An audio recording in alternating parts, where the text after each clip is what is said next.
you either pass all of those prices on to the consumer, which a lot of people have had to do, or you have to be a little bit smarter with your menu and smarter with your ordering. You have to be portion sizing has to be a lot more accurate. So it's harder than ever. This is the Deep in the Weeds podcast. I'm Anthony Huckstep. Last time we spoke to Corey Costelloe, he was in the thick of an intense 4-month lockdown, and we discussed the pros and cons of introducing a green card for vaccinated people. With the majority of Australians now vaccinated, things are looking a bit different, but so is life and career for Corey. Corey, how are you? Yeah, I'm good, mate. I'm over in Perth at the moment, so the sun's just coming up. Watching it sort of form its beautiful morning glow. Well, there was a time, I think last time we spoke, we weren't able to travel to Perth. Things have changed so much. How different are things now compared to when we caught up with you last year? Oh, well, I mean, the hospitality industry has bounced back. It's, everyone I speak to is telling me that their venues are busier than ever, and, the people are very happy to be out and going to restaurants and pubs and bars again. But the issue now is just the staff, I guess. People can't, the hospitality industry's faced a lot of issues with staffing, and, particularly in Victoria, people didn't, it was a long time to be out of work, and the government did a great job of having that JobKeeper. But if you're an older person, that really wasn't going to pay your mortgage or, your school fees for kids, or so we lost a lot of people, very good people in the industry in that state particular, but all around people were just fed up with it and over it. So we lost those people, and then we also lost a lot of people from the overseas market. If you were here on a visa, you didn't qualify for any of those benefits from the government. So unless you had some pretty hefty savings, you were heading home. So yeah, I mean, it's a common story. Everyone knows it now. It's been talked about in hospo. So a lot's changed for you since that time as well. You were executive chef at Rockpool Bar and Grill in Sydney, but your role now encompasses so much more. Can you tell us a bit about what you're doing? Yeah, well, I've always, for the last couple of years, I've been in charge of Rockpool in Perth and Melbourne as well, but with not being able to travel and the restaurants not really being open too much, it was a hard role to do, because it's very difficult to taste food in a Zoom meeting. But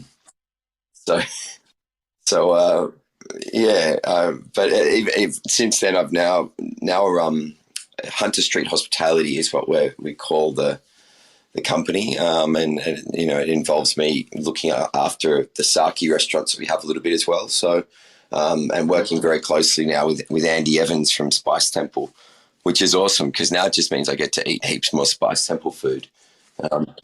Not that I didn't eat a lot before, but now I can eat even more. So it's not good for love handles once again, but it's good. Your role has you travelling quite a bit and not as much in the kitchen as you were previously. Was it a hard call to make to sort of change that balance? Yeah, it is. And, I really miss being in the kitchen as much, and I try and sort of jump in there when I can at a particular bar and grill in Sydney. I'll pretty much get in Santi's, the head chef's way a lot down there. It tells me I'm old and slow and to get out pretty much.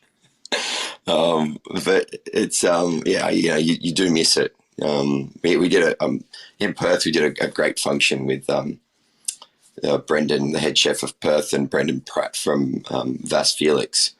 And it was good, jumping back in with the kitchen crew and being part of that team and not sitting in front of a computer, and helping plate up food. So it was good to get back into the thick of it there. Had a ball.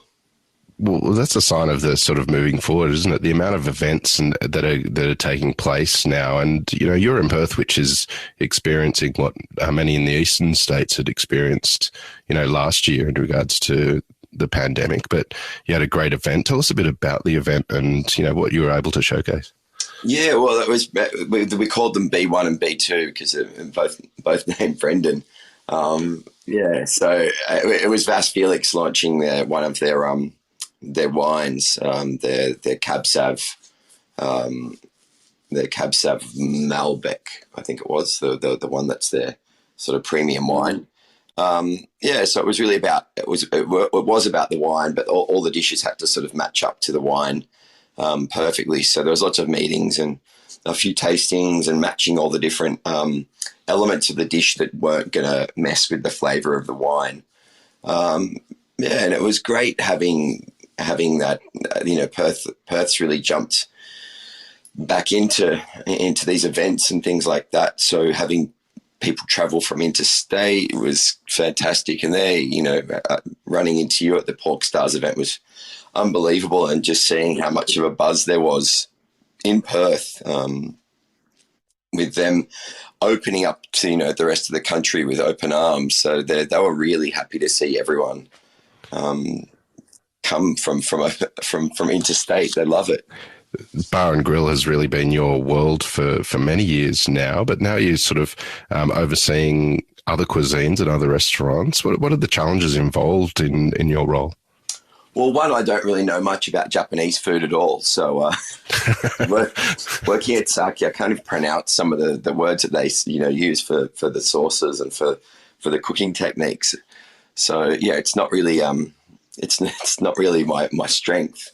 But it's more about leading people and letting them know, why they're valuable, and tasting the food, and just sort of coming through and asking why the fridge temp's a bit high on there and what have you done about it.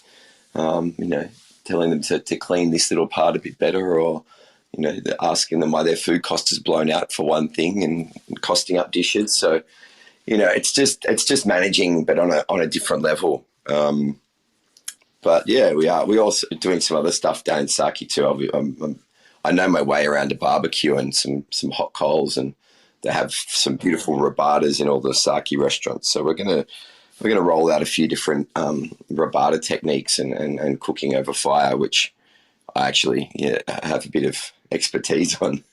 So I've been working with the head chef that looks after all the Sakis pretty closely over the last few weeks, and we're going to roll out some new things there. So it's been exciting for me because it is some stuff I don't know about. So, 26 years into my career, I'm still learning stuff, and it's great. And you never stop learning. No matter what you do, you think you might have, done it all, but there's always a chance to learn about something. And it's a nice feeling to sort of wake up with that. I don't know what I'm doing here, and then working your way through it over a few days. So it's been good. The other night when I bumped into you in Perth at the Pork Star event, you mentioned that you'd elevated a chef that had been at Sake for a long time. Can you tell us about the chef and the role that they now have? Yeah, Shinpei was he was a young chef that started when Sake first opened, 10 years ago. And he's gone overseas. He's worked in some other places. He's gone back to Japan.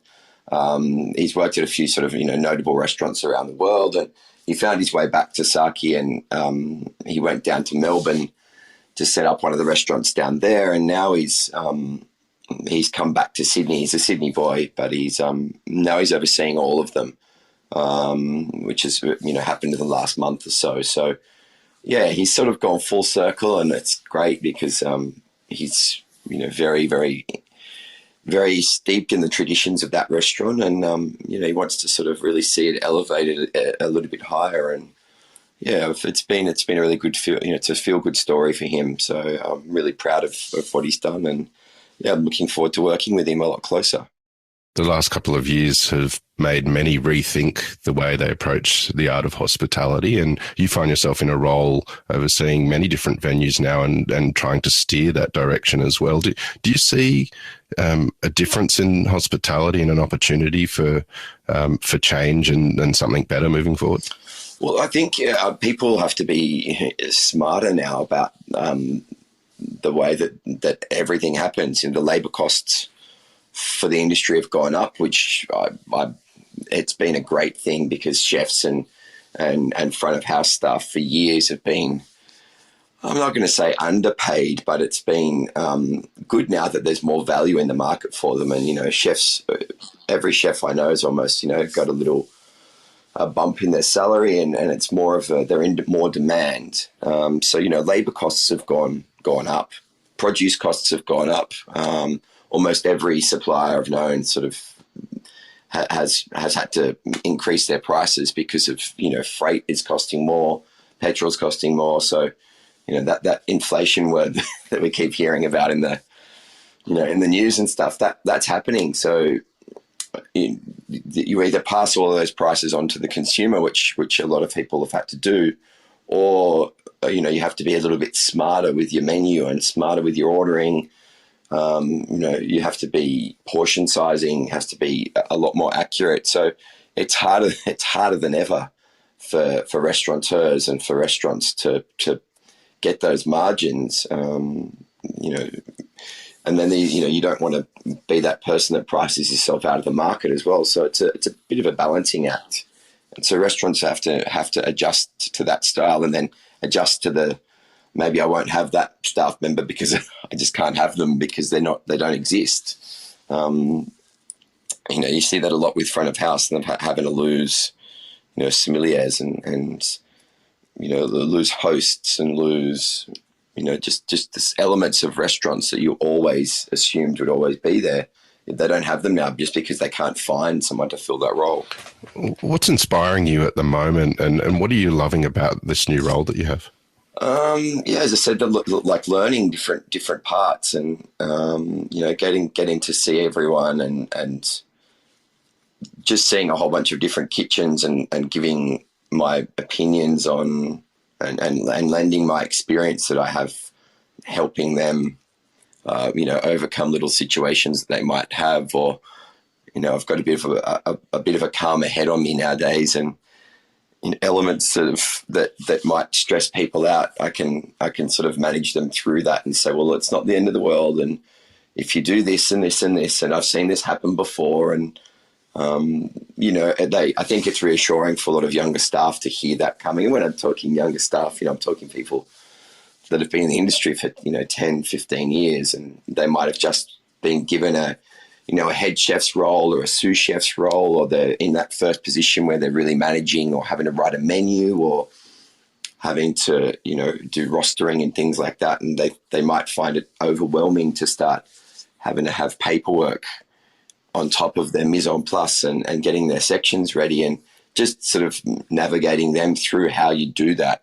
I find really fulfilling and really rewarding for me personally. It's just mentoring someone into that new role and into that position, and telling them that they're not the first person to go through it. And, it's not, it is, and I'm not going to say it's not difficult, because it is, and it's when you make that first transition to managing any part of a kitchen, it is difficult, and especially when you're trying to manage people that you might be at the pub with and hanging out with them, and you're their mate one second, the next second you're having to give them a wrap around the knuckles for not doing something. So managing that, a lot of the younger generation, them learning how to deal with that, I like to give them just some words of advice from an old head now. I think we've got you on record as saying that Spice Temple is your favourite restaurant. What's it like now in the role that you're in? You've had a long working relationship and friendship with Andy Evans. What's it like now in the role and working with him? Oh, he's anyone that knows Andy Evans, I've never heard anyone say a bad word about that guy, ever. Like, everyone loves Andy Evans. He's one of the most brilliant cooks in the country for knowing Asian, knowing regional sort of Chinese food. And, when I was younger, I used to Andy, when I first took the role as the head chef of Rockpool Bar and Grill in Sydney, Andy helped me immensely with dealing with sort of certain things and guiding me through, because, he's got a couple of years on me, Andy, and, he's always been such a level head, and, he's not as emotional as I am. So Andy was, one of the most fantastic chefs I've pretty much ever been around, and yeah, we've sort of still got a good relationship. He has a little mug that if I go down there at sort of 8:30, 9 o'clock at night, he's got a little mug that he fills up with beer at the end of the night. And that's when, he's done. He's like, yep, had a good night now. And he fills his mug up with beer, and it's a crappy old coffee mug. I think it's tin.